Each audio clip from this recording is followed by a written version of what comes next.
जय श्री कृष्ण मित्रों, केम छो? मजामां ने આજે આપણે આ ગરમીમાં મસ્ત મસ્ત પીવાની મજા પડે તેવો આપણે ફૂલઝર બનાવીશું। ફૂલઝર બનાવવા માટે મેં રાવણા લીધા છે। આપણે ઘરના દેશી રાવણા છે, પણ એકદમ મીઠા છે। આપણે કોઈ પણ રાવણા લ્યો તો એકદમ પોચા હોય તે લેવાના છે। આ રીતના આપણે પોચા હોય એટલે એકદમ મસ્ત આપણે ફૂલઝર સોડા બને। આને આપણે ગ્રીપ કાઢીને મસ્ત મજાનો આપણે સિરપ તૈયાર કરવાનું છે। સિરપનો વિડીયો મેં આગળ મૂકી દીધો છે, તો તમે જોઈ શકો છો કે કેમ સિરપ બનાવવું તે। હવે આને આપણે ઠળિયા કાઢીને સિરપ બનાવી લેવાનું છે। મારે સિરપ તૈયાર છે, તો આપણે આ રીતના રાવણા હોય તેનું આપણે સિરપ બનાવવાનું છે। આપણે આ સિઝનમાં મસ્ત રાવણા મળતા હોય છે, તો આનો આપણે સિરપ અથવા તો જામ બનાવીને રાખ્યો હોય તો આપણે આખા વર્ષ માટે મજા માણી શકીએ છીએ, એટલું મસ્ત બને છે। ને આ રાવણા આપણે આ સિઝનમાં ખાવા જોઈએ। આપણે કોઈ વસ્તુ ખાતા હોય ને આપણે ખ્યાલ વગરના આપણે પેટમાં વાળ વહી ગયો હોય તો પણ તે આપણે મળ દ્વારા દૂર કરી નીકળી જાય છે। આ રાવણા જાંબુ આપણે ખાઈએ તો આપણે એટલા ગુણકારી છે, અને આના ઠળિયા પણ એટલા ગુણકારી છે। તેનો પણ આપણે મુખવાસ કરી શકીએ છીએ। તેનો મુખવાસ પણ મેં બનાવીને આગળ મૂકી દીધો છે, તમે મારી ચેનલમાં જોઈ શકો છો। મારી ચેનલનું નામ છે કામાખ્યા અન્નપૂર્ણા કિચન, તમે તે ચેનલમાં જઈને જોઈ શકો છો। એકદમ મસ્ત આપણે આ બને છે ફૂલઝર સોડા। તો આપણે ફૂલઝર સોડા બનાવીશું। મારે આ સિરપ તૈયાર છે, મેં આગળ વિડીયો મૂકી દીધો છે, મેં આગળ કીધું એ પ્રમાણે, એટલે હું સિરપ નથી બનાવતી। આપણે આ રીતના સિરપ બનાવી લેવાનું છે, ત્યારબાદ જ આપણે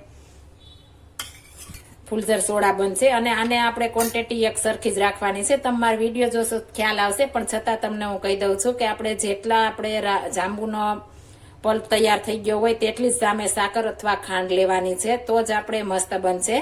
હવે આપણે ફૂલઝર સોડા બનાવીશું। હવે આપણે લીંબુ નાખી દેશું। મારે સ્ટોરેજ કરેલ છે, તમારી પાસે ફ્રીઝ હોય તો તમે ફ્રેશ પણ લઈ શકો છો। અને તેમાં આપણે જલજીરા નાખીશું। જલજીરા અને લીંબુથી એકદમ મસ્ત ટેસ્ટ આવશે। અને ત્યારબાદ આપણે 4 થી 5 પાંદ આપણે ફુદીનાના નાખી દેશું, અને તેને એકદમ સરસ આપણે દસ્તા વડે મેશ કરી લેશું। થોડો થોડો આપણે એકદમ બારીક નથી ખાંડવાનો, આ રીતના ખાલી આપણે ફ્લેવર બેસે એ રીતના જ કરવાનું છે, આ રીતના। ને ત્યારબાદ તેમાં આપણે પલ્પ લીધો છે તે નાખી દેશું। આપણે 3 ચમચી નાખશું, જો જરૂર પડે તો વધારે નાખવાનો, આપણે જેવું ખાતા હોય એ પ્રમાણ લેવાનું છે। અને એકદમ સરસ આપણે મિક્સ કરી લેવાનું છે।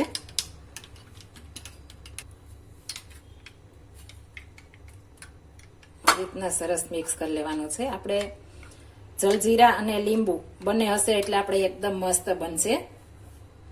હવે આપણે એક ગ્લાસ લેવાનો છે, તેમાં આપણે સાદી સોડા નાખવાની છે, સાદી સોડા હોય તે, ને થોડો આપણે અધૂરો રાખશું। નીચે આપણે પ્લેટ રાખવાની છે, અને જે આપણે તૈયાર કર્યું છે તે નાખી દેશું એકદમ મસ્ત।